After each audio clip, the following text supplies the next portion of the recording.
colleagues. I am Comrade Peter Akpatason. I represent Akpatason Federal Constituency, and I am from the cradle of one man, one vote, Edo State. Mr. Speaker, I move that a bill for an act to amend the Customs and Excise Management Act (CAP) C-45 laws of the Federation of Nigeria 2004 and for related matters 2006 be read for the second time. I so move, Mr. Speaker. The bill seeks to amend Section 24 of the Principal Act, which is the Custom and Excise Management Act 2004, in order to achieve three basic objectives. The first one is to enhance the process of prosecution of importers and sellers of prohibited goods into the country, because the provision in the current Act only empowers Mr. President to list out goods that are considered to be harmful to the economy, which must not be imported, as items prohibited for importation, without necessarily providing, an exhaustive procedure for the prosecution of offenders. Also, it seeks to criminalize the process of conveying such prohibited goods and also for displaying them in shops for sale by any person in this country. Also, another objective that this amendment is looking at is to protect innocent Nigerians who may buy such goods within the country in transactions that they consider to be legitimate transactions. For instance, when somebody goes into a shop to buy a piece of furniture that does not bear the name of any country, but yet at the end of the day, it is considered to be a prohibited item. We believe that such transactions should be, such persons should be protected, whereas the person who imported and stores such items should be the one to bear the brunt. That's against what is currently happening in the country today. It also attempts to shift away from the reactive approach to protection of the prohibited item to a more proactive approach, in such a way that rather than wait till the item comes into the country and then you go to the shops to go and bust shops and arrest people, and rather, or in some cases, some people who bought items from shops, while they are using them either in their home or on the road, they are arrested, they are tortured in some cases, they are dehumanized in some cases, whereas the custom of this country has a responsibility to ensure that these goods don't even come into the country in the first place. So one of these objectives here is to make sure that the emphasis is shifted from the individual who has already bought in the country to ensuring that this item does not even come in the first place. Because if it does not come in,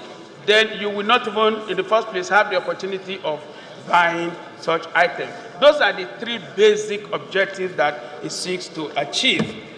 Like I said, Mr. Speaker, this amendment attempts to alter Section 24 by way of retaining the current text of Section 24 as Section 24 subsection 1, and thereafter adds two additional subsections to that section. That will now be subsection 2 of Section 24. And that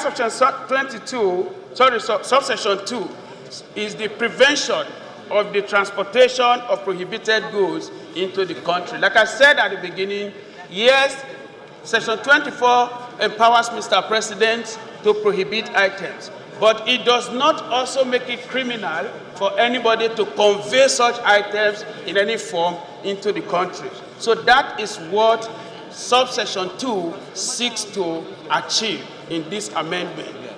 Then, subsection 2B also seeks to provide the procedure for prosecuting such offenders in the event that somebody is caught importing, storing, or selling prohibited items in the Nigerian market.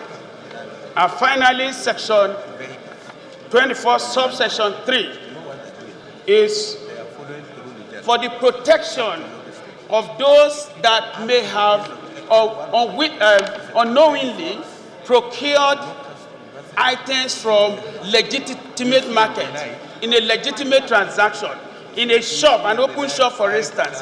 Such persons need some protection, and this amendment seeks to protect such people.